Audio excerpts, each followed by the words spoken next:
कितना घृणा फैलाना चाहते हैं एक जाति विशेष को टारगेट करके कि क्या बोलना चाहते हैं कि जाति होता है क्या है? आप ऐसे कितनी घटनाएं हुई हैं, इससे बड़े बड़े घटना हुई हैं जिसमें कि आपने कभी किसी जाति को टारगेट नहीं किया, इस जाति का नाम लेकर के कभी टारगेट नहीं किया। इसका जवाब है आपके पास क्या है? महादलित कर्मचारी। अभी मैं एक बयान सुन रहा था, जदयू का प्रवक्ता जो है वो बयान दे रहा था। वो बयान सुन करके मैं बहुत ही आश्चर्यचकित हुआ कि ये कैसी मानसिकता है इन लोगों की। ये कितना घृणा फैलाना चाहते हैं एक जाति विशेष को टारगेट करके।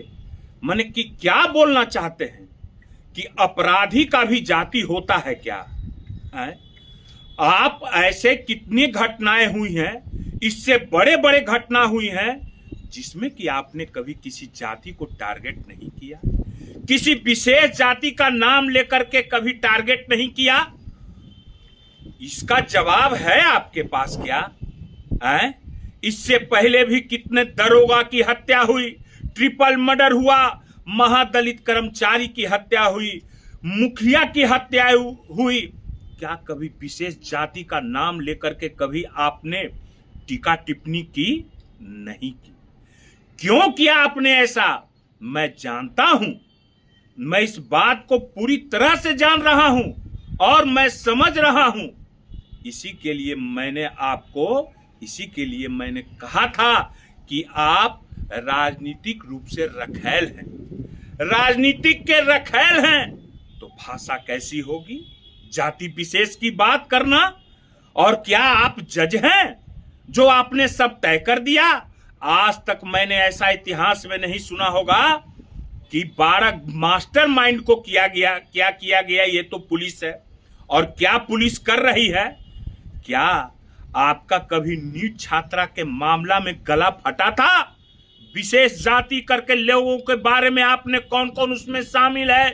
नीट छात्रा वो किस जाति से आती है, उसके माता पिता को कितना बेइज्जत किया गया, उन्हीं का खून लेकर के उनके ममेरे भाइयों को और उनके भाइयों का खून, उनके पिता का खून, उनके फूफा का खून, उनके मामू का खून लिया गया और कैसे प्रताड़ित किया गया, कितना माहौल घृणित किया गया।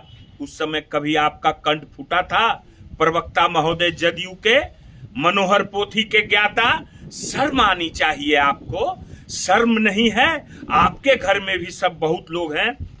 जाति कोई अपराधी तो पहले भी बोला गया है, किसी अपराधी का कोई जात नहीं होता है। वो अपराधी है उसका जात है, और वो कोई जात नहीं होता है जो अपराधी होता है। समझ गए ना? ये टारगेट करना छोड़ दीजिए, ये बहुत ही नुकसानदेह है। आपकी स्थिति आज कैसी हो गई यह बड़बोलेपन के चक्कर में? आज आपकी स्थिति क्या है मुझसे छुपी हुई नहीं है। रात में तुम कितना कहरते हो और कहराते हो अपने आप को, वो हमसे छुपा हुआ नहीं है। जाति की राजनीति मत कीजिए।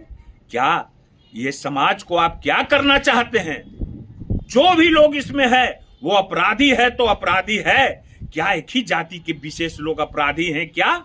हैं? ये जाति के लोग सेना में नहीं हैं क्या? ये जाति के लोग बड़े बड़े अफसर हैं नहीं हैं क्या?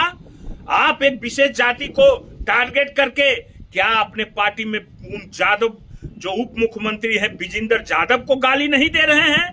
क्या भाजपा में नित्यानंद राय है, नंद किशोर यादव है, और भी कितने यादव लोग हैं, क्या उनको भी आप टारगेट कर रहे हैं? ऐसा बात मत कीजिए। जब नाश मनुष्य पर छाता है तो पहले विवेक मर जाता है। देखिए ना आपके क्या स्थिति है, जिसको आप मालिक कहते हैं, क्या स्थिति है? कहीं के रह गए? नहीं न रहे। अभी आगे आगे देखिए तो वही हमारे नेता तेजस्वी जी कहते हैं, जो लड़ेगा वो बढ़ेगा, जो झुकेगा वो थूक चाटेगा। ठीक है? विशेष बात फिर मैं बताऊंगा आपको।